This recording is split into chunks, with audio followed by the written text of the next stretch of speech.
여러분 안녕하십니까? 박민영입니다. 어제 한 투자자분이 이런 얘기 하더라고요. 차라리 정말 확 밀렸으면 좋겠다. 그래서 이 불안감을 다 털고 다시 한번 툭툭 털고 올라갈 수 있으면 좋겠다라는 이야기를 했습니다. 가랑비에 옷 젖는다고 정말 야곱야곱 사고팔고 하다가 시장의 불안감에 내 주머니만 털리고 있는 느낌이 들죠. 시장의 많은 참가자들이 그런 고민을 하고 있는 사이에 시장은 조용한 하락을 보여줬고요. 그로 인해 우리의 심리는 많이 지쳐 있습니다. 오늘 시장 어떻게 진행이 되고 있는지 그리고 지친 시장에선 어떤 전략이 필요한지 저희 시간 통해서 전략 함께 나눠주시길 바랍니다. 박앵커의 퇴근 전 오늘의 키워드 이걸로 열어볼게요.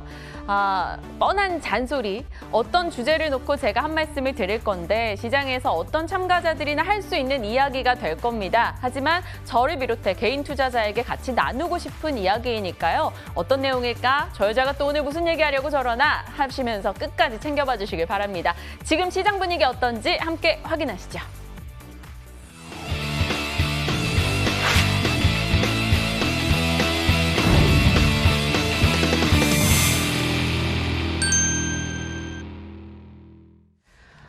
밤사이 뉴욕 증시 소식을 정리를 해보면요. 금리가 하향 안정화가 됐음에도 불구하고 기술주가 내렸다라는 소식이 들려왔죠. 그러면서 우리 시장도 조금 부담을 느낄 수 있었는데 그래도 오전장은 분위기가 괜찮았다가 장중에 변동을 조금 많이 보였습니다. 오후장 들어서 일단 상승 쪽으로 다시 한번 고개는 들고 있는데 강하진 않죠. 0.2% 정도의 상승세 3,000선을 겨우 지켜내는 흐름입니다. 우리 코스피 지수의 흐름 열어보고 상해종합지수의 흐름을 열어보면 정말 같이 흘러가고 있구나 이런 생각이 들 정도로 최근 비슷한 흐름을 보여주고 있습니다. 아마 보지 않았어도 지금장 상해종합지수가 조금 고개를 들자 우리가 따라가고 있는 건 아닐까 이런 생각이 드네요. 자, 코스닥은 0.03% 상승세 954포인트.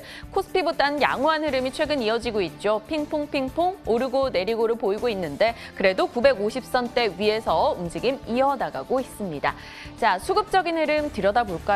외국인과 기관의 동반 매도가 확인이 되고 있습니다. 다행스러운 건 매도 규모가 조금씩은 줄었다라는 거예요. 최근 대비했을 때. 기관 측은 1,000억 원 정도, 외국인도 1,000억 원 정도의 매도 물량 내놓고 있고요. 개인 측에서는 2,000억 정도 매수하는 모습 방어를 해주고는 있습니다만 지수에 큰 힘을 보탤 정도는 아닙니다. 12시를 기점으로 연기군과 외국인의 매도세가 강화됐다가 오후장 들어오면서 조금은 나아지는 흐름 포착되고 있네요. 자, 최근 4거래일간, 그러니까 이번 주 동안 외국인의 기관의 섹터별 매매 동향을 조금 정리해 봤습니다. 한 4거래일간 이번 주 그들은 무엇을 사고 팔았을까 들여다봤더니 외국인과 기관입니다. 두 주체는 모두 IT와 운수 장비 업종으로 강하게 매도한 것을 확인할 수 있습니다. 그러다 보니까 아무래도 대형주 중심의 매도 물량이 나오고 지수에는 좀 영향을 줬던 게 되겠죠. 그리고 화학 섹터로는 외국인만이 매도를 했는데 바로 K배터리 종목들로 외국인이 많이 팔았던 거 우리 확인할 수가 있었고요. 그럼 외국인과 기관이 손잡고 샀던 쪽의 섹터는 철강, 금속, 기계, 금융, 보험 쪽이었습니다. 한마디로 금리가 올라가는 것에 대한 수혜 혹은 리플레이션 관련한 종목들로 그들은 베팅을 했다라는 것을 확인할 수가 있겠죠. 오늘장에도 매 한 가지가 되겠습니다. 외국인이 2시 기준으로 실시간 금액 기준 가장 많이 사고 있는 종목은 삼성전자, KB금융, NC소프트, 아모레퍼시픽, 신한지주였습니다. 일단 금융주, 특히나 KB금융으로는 외국인의 매수세가 정말 꾸준하게 유입되고 있는 최근이죠. 금리 인상에 대해서 외국인은 나름 대비를 하고 있는 것으로 확인이 되고 있고요. 그들이 또 사고 있는 건 실적이 전년 동기 대비 정말 좋아질 거야. 이런 어닝 서프라이즈 기대가 있는 종목들을 매수하고 있었습니다. 이 상위 종목에서는 오늘 돋보이는 건 아모레퍼시픽 되겠죠. 아모레퍼시픽 흐름 한번 볼까요? 이번 주 내내 올라왔습니다. 야금야금 상승세 확인이 되고 있죠. 오늘의 상승폭 자체는 그리 크진 않습니다만 이번 주 시장 대비는 참 좋은 흐름을 나타내고 있습니다. 전년 동기 대비해서 1분기 실적이 2배 이상 늘어날 거야라는 기대감 작용이 되네요. 코로나 백신으로 인해 코로나가 조금 완화된다면 그리고 중국과 다시 교류가 활발히 이뤄진다면 온라인 시장에서 매출 크게 늘지 않을까? 면세점 회복 기대도 있어. 이런 심리가 작용을 하고 있는 거죠. 확연한 실적의 컨센서스가 올라가면서 아모레퍼시픽 강합니다. 23만 원대에서 시작해서 25만 원대까지 올라와 있는 최근 흐름이네요. 자, 아모레퍼시픽뿐만 아니고요. 또 다른 실적주 하나 볼까요? 효성화학입니다. 와, 3월에 이 종목 하나만 들고 있었으면 좋았을 걸. 이런 분들 많으실 것 같아요. 3월에 어느 정도 올랐나 봤더니 52% 정도 딱 올랐더라고요. 효성화학도 실적입니다. 전년 동기 대비 실적이 200% 이상 영업이익 늘어날 거야라는 기대감 작용을 하고 있습니다. 제품 스프레드가 개선되고 있고 여기에 수에즈 운하가 지금 운항 차질을 빚었다는 소식이 들려왔죠. 국제유가 급등, 그로 인해서 정유주나 화학주가 오늘 동반해서 올라가는 영향도 함께 받고 있습니다. 오늘 장도 5%의 상승세 33만 4,500원 진행되고 있는 이 종목이죠. 자, 아모레퍼시픽, 효성화학, 그리고 다음 종목도 어닝 서프라이즈 기대감에 올라갑니다. 한화솔루션 되겠습니다. 오늘 장 6% 이상의 상승 기록이 되고 있습니다. 역시나 실적이에요. 전년 동기 대비 영업이익이 282% 증가할 거야. 컨센서스를 상회할 거야. 이 기대감이 작용되고 있습니다. 그리고 새롭게 개발했던 신소재가 매출 증가를 끌고 있다라는 증권가 분석도 함께 나오고 있고요. 오늘 47,950원 진행이 되고 있네요. 앞서 봤던 이 특징주 세 가지는 모두 다 동일한 공통점이 있죠. 외국인이 사고 있다, 그리고 실적 기대가 있다. 결국 시장이 불안할 때 강하게 올라주는 건 실적주였나라는 생각이 들기도 합니다. 자, 이렇게 시장 분위기 봤고요. 오늘 시장 안에 박앵커의 키워드, 앞서 보여드린 대로 잔소리였죠. 정치 테마주 얘기하려고 그렇게 뜸을 들였습니다. 정치 테마주 시즌이 다시 됐나라는 생각이 들어요. 많은 정치 테마주가 들썩이면서 그로 인한 투자자들의 혼란이 빚어지고 있습니다. 정치 테마주, 황당한 연결고리 우리 다 느끼죠. 혈연, 학연, 지연, 그리고 가끔씩 정책. 지금 거론되는 수많은 후보자들, 그 후보자들당 평균적으로 4개에서 5개 정도 테마주가 있었고요. 좀 많은 분들은 10개에서 12개까지 올라가더라고요. 일단 보궐선거부터 내년도 대통령 선거까지 있다 보니까 그걸 두고 판을 짜는 이들이 상당히 많습니다. 정치 테마주 이야기 오늘 한번 해보죠. 일단 내년 대선 관련한 종목들입니다. 누구와 관련된 종목들, 누구와 관련된 종목들 해서 이유를 찾아보면요. 대표이사가 서울대 법대 동문으로 알려짐. 부사장이 중앙대 동문으로 알려짐, 동생이 전 대표를 맡았던 적이 있음. 딱 봐도 정말 옷깃만 스쳤다라는 생각이 들죠.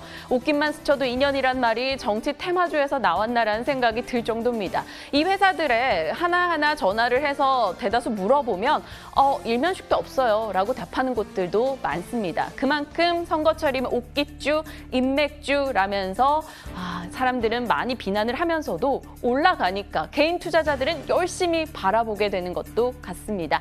이들 종목 중에서 이낙연 관련주로 불리는 남선 알미늄 한번 볼까요? 작년에요. 선거에서 국회의원으로 당선이 됐습니다. 그리고 민주당이 압승을 했죠. 그러면 이낙연 관련주로 꼽혔던 남선 알미늄 더 가야 되는 거 아니야? 우리 생각할 수 있는데 선거 직전부터 해서 급등했던 분을 뚝 반납하는 흐름이 나타났습니다.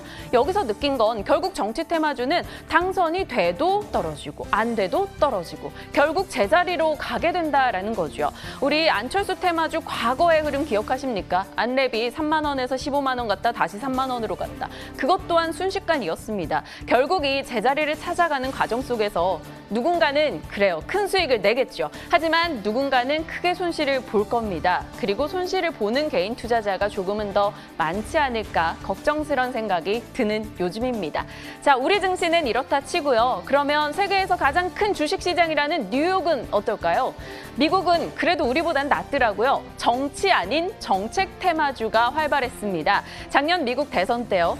바이든 지금 대통령과 관련해서는 친환경, 헬스케어주가 움직였고요. 그리고 트럼프 전 대통령과 관련해서는 IT, 제조업, 금융주가 움직였습니다. 그들이 내세웠던 정책이나 공약과 관련된 종목들이 보였다라는 거죠.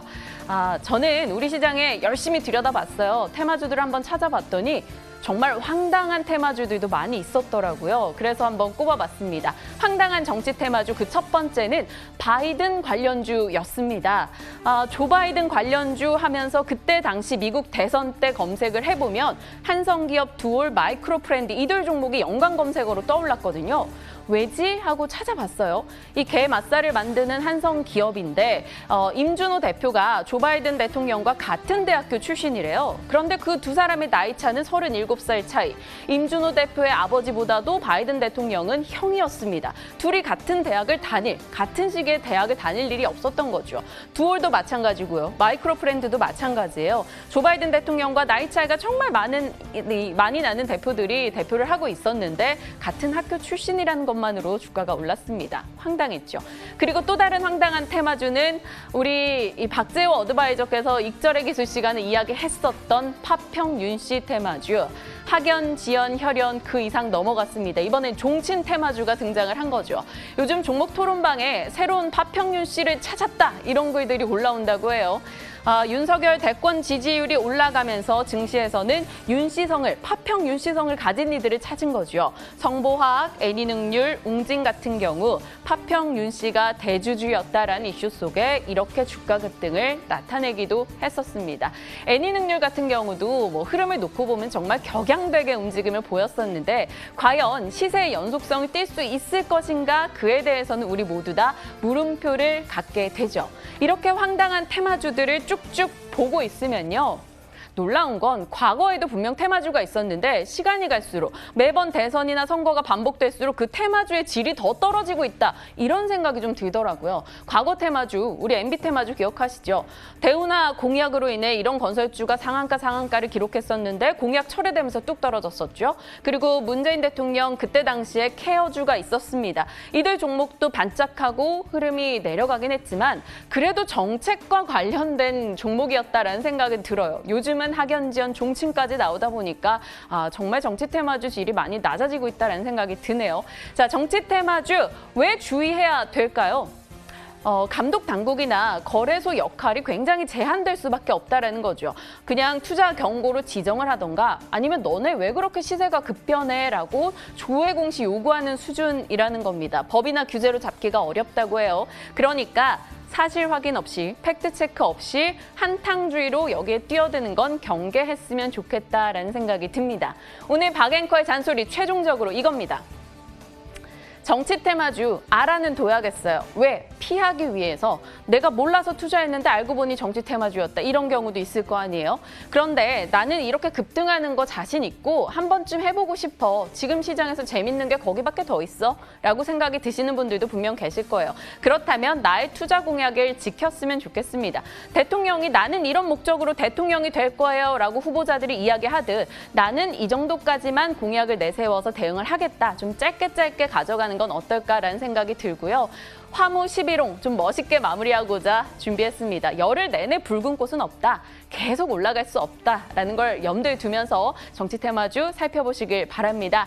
시장이 힘들다고 정치 테마주에 너무 마음 쏟지 마시고요. 다른 종목에 더 에너지 쏟으셨으면 좋겠습니다. 박앵커의 퇴근 전이었습니다.